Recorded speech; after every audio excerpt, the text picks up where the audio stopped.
Good evening.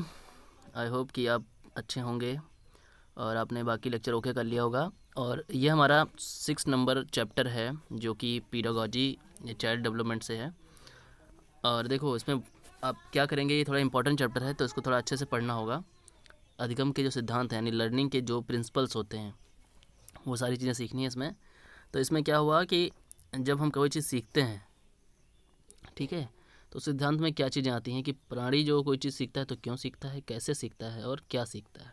ठीक है, तो ये सारे स्टेप्स को लिए गए हैं। इसमें कई अच्छे अच्छे जो है हमारे फ़िलासफ़र थे, उन लोगों ने काफ़ी अच्छा काम किया है, कई अच्छे अच्छे एक्सपेरिमेंट किए हैं। ठीक है, तो वो चीज़ें पढ़नी है। जैसे कि थर्ड थॉर्नडाइक ने क्या किया था कि एक बॉक्स में एक भूखी बिल्ली को बंद कर दिया था। ठीक है, तो उसके अंदर क्या क्या चीज़ जनरेट हुई थी, क्या क्या उसके माइंड में चला था, और जब खोला गया तो वो कैसे बाहर निकली, तो वो सारी चीज़ें उसके अंदर क्या क्या चीज़ें सीखी वो एक्सपेरिमेंट में आपको देखना होगा। ठीक है, तो ऐसे ही अलग अलग लोग आए थे। एक स्किनर थे, स्किनर ने भी अपना एक जो है प्रयोग किया था। उन्होंने क्या किया था कि एक पेटिका ली थी और उस पेटिका के अंदर उन्होंने एक,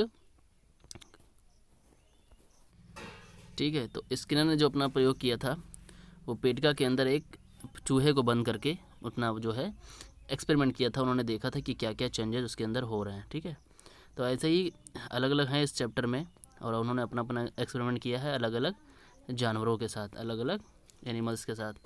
देखिए जैसे यहाँ पे कुत्ते को बांध करके एक्सपेरिमेंट किया गया है, ये पावलाव का प्रयोग था। तो आपको देखना होगा किसने किसके साथ कौन सा एक्सपेरिमेंट किया और उनमें क्या क्या विशेषताएं मिली, क्या क्या उनको सीखने को मिला, क्या क्या चीज़ उन्होंने पॉइंट आउट किए, क्या क्या चीज़ उन्होंने निकाली।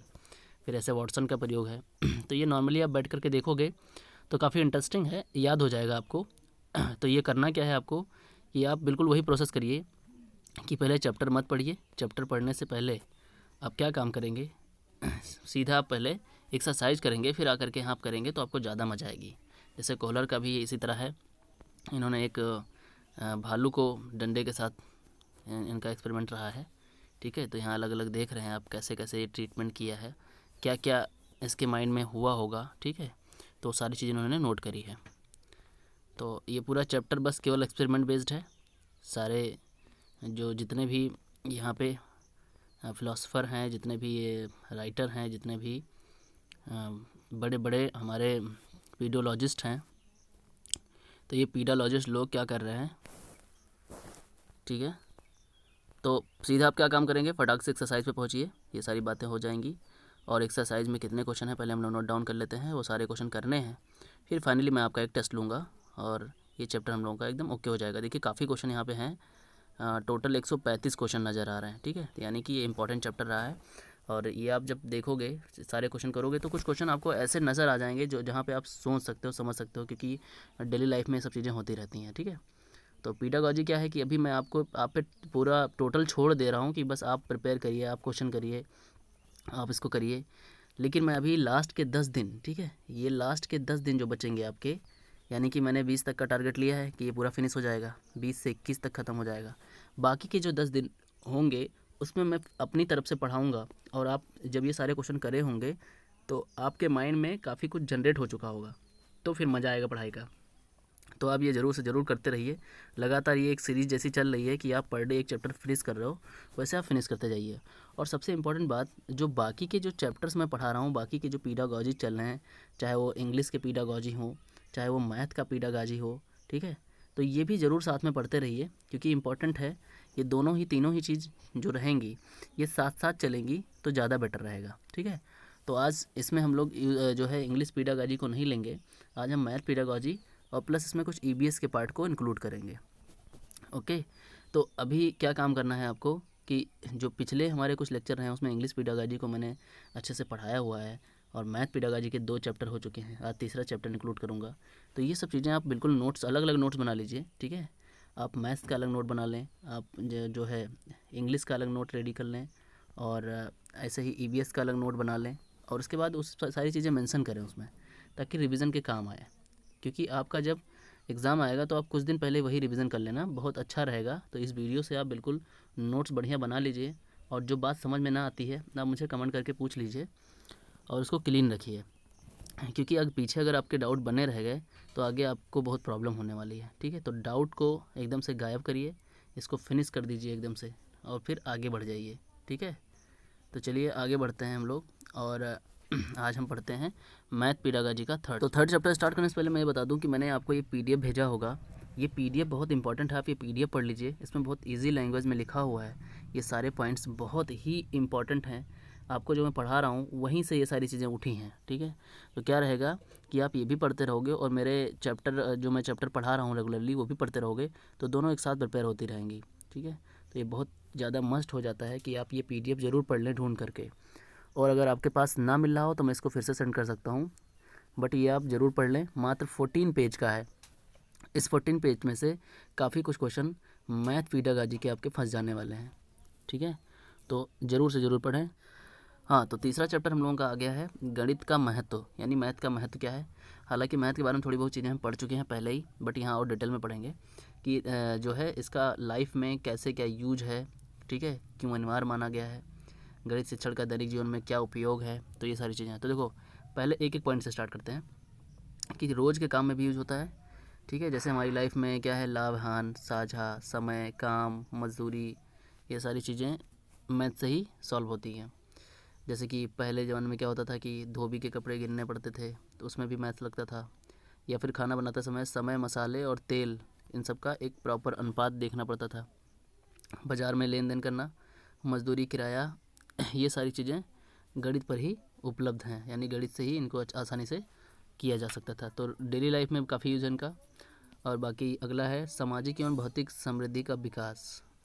इसका सोशल और फिजिकल जो प्रोसेस है उसमें भी काफ़ी इसका यूज़ है। जैसे कि यहाँ पे देख सकते हो कि भौतिक विज्ञान, रसायन विज्ञान, भूगर्भ विज्ञान या फिर इंजीनियरिंग, इन सब में मैथ का एक बहुत बड़ा रोल है। मैथ्स के बगैर ये सब पॉसिबल नहीं है। अगला है खगोल शास्त्र एवं जीव विज्ञान आदि गणित के बिना सहायता के समझ नहीं आते हैं, मतलब पूरी तरह से इनको समझ नहीं पाएंगे अगर ये पढ़ना चाहते हैं आप। मैथ की नॉलेज होनी ही चाहिए। एक सबसे इम्पोर्टेंट बात बताया जा रहा है कि मानव की चांद पर विजय मैथ की सहायता से ही हुई है। तो ये सारी चीज़ें हो गई। फिर अगला टर्म है भौतिक सभ्यता की रीढ़। इसमें एक टर्म बहुत इंपॉर्टेंट है, रोजर बैकन ने ये गणित को विज्ञान की आत्मा कहा है और तथा ये विज्ञान का द्वार एवं कुंजी है। ये बहुत इंपॉर्टेंट पॉइंट लिखा हुआ है, तो ये याद रखना है थोड़ा, यहाँ पर स्टार लगा लीजिए कि रोजर बेकन ने मैथ्स को भौतिक सभ्यता की रीढ़ कही थी। तो यहाँ से पता चल रहा है कि मैथ्स को एक बहुत इम्पॉर्टेंट जगह दी गई है। तो इस तरह से गणित हर जगह कहीं ना कहीं पॉपुलर आ रही है, तो गणित का महत्व तो काफ़ी हो जाता है। ठीक है, बस बेसिकली समझते रहना है, यहाँ पे कुछ याद करने वाली चीज़ नहीं है। जहाँ जहाँ मैं पॉइंट आउट कर दूँ उसको ज़्यादा सीरियसली पढ़ना है। ठीक है, और जल्दी जल्दी इसको खींचना है। 10 चैप्टर है मात्र, तीसरे चैप्टर पहुँच चुके हो और 10 दिन में पूरा फिनिश होने वाला है। फिर हम लोग इंटरेस्टिंग चीज़ें पढ़ेंगे, बस केवल हम काम की चीज़ें पढ़ेंगे और इसको बस थोड़ा सा एक ओवरव्यू जैसा रखना है। बाकी मैंने जो नोट्स भेजा है वो नोट्स पढ़िए, नोट्स बहुत इंपॉर्टेंट है। और मैं कोशिश करूँगा कि धीरे धीरे इनको एक एक दो चैप्टर में समेट दूँगा, पूरा एक एक चैप्टर नहीं चलने वाला है। ओके, तो देखो यहाँ पे गणित सभ्यता का दर्पण भी है और गणित से ज्यामितीय रेखाओं का प्रयोग करना सीखा जाता है। छात्रों को समझाया जाए कि मानव सभ्यता के निर्माण में भी सहायक है। मतलब ये हर तरह से कहीं ना कहीं मैथ का उपयोग है। ठीक है, तो ये सारी डिटेलिंग हो गई मैथ की। फिर अगला क्वेश्चन आ रहा है, यहाँ पे आप देख सकते हो साफ साफ कि गणित विज्ञान विषयों की आधारशिला है। इसको हमको प्रूव करके दिखाना है कैसे है ये चीज़, कहाँ है।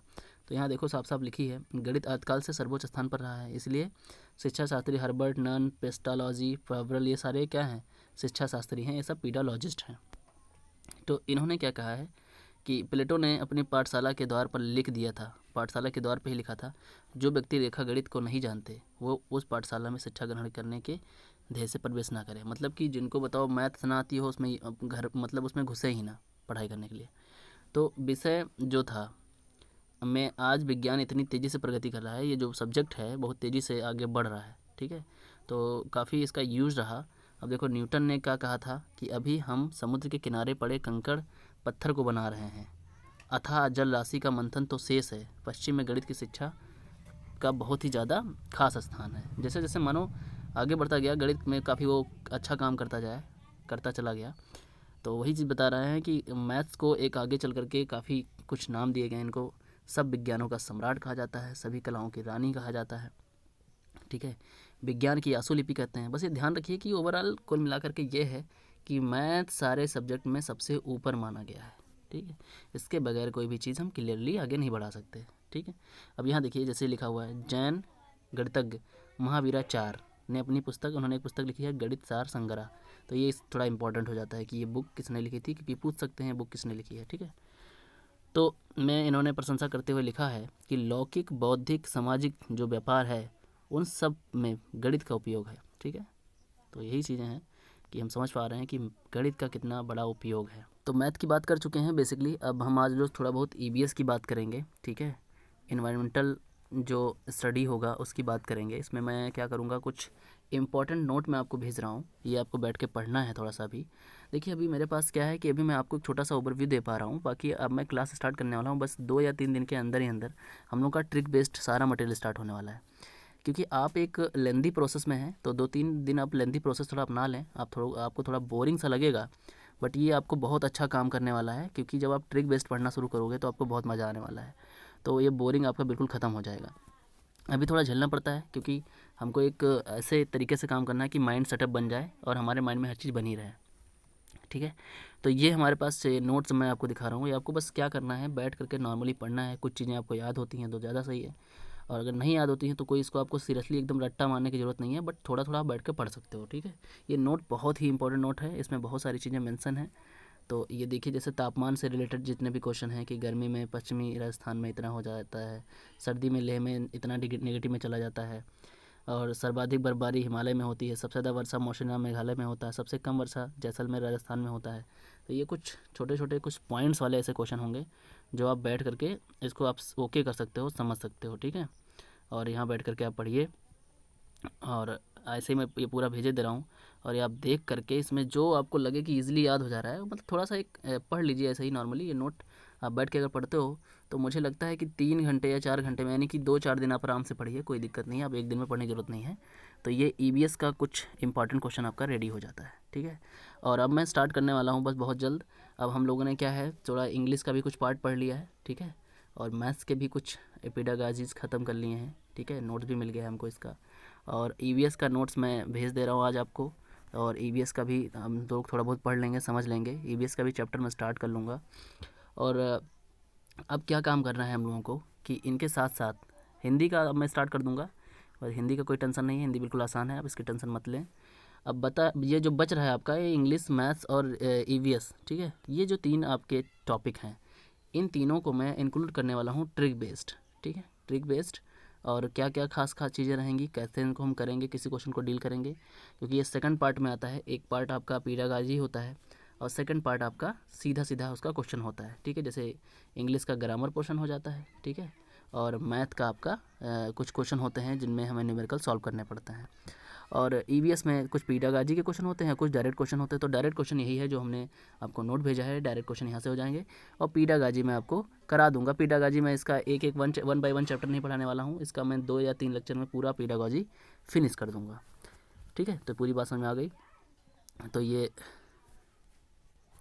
तो मैं बिल्कुल आपसे रिक्वेस्ट करता हूँ कि जो भी नोट्स आपको भेजे जाएँ आप ज़रूर से ज़रूर पढ़िए, आप टाइम दीजिए उसको, ठीक है। तो ये नोट्स मैं आपको भेजे दे रहा हूँ, और आप इसको पूरा एकदम बैठ करके हल्का सा देख लीजिए कि क्या क्या चीज़ें हैं, कैसी कैसी चीज़ें इसमें लिखी हुई हैं, और कौन सी बात आपको समझ नहीं आती है तो वो सारी चीज़ें मैं बता दूंगा।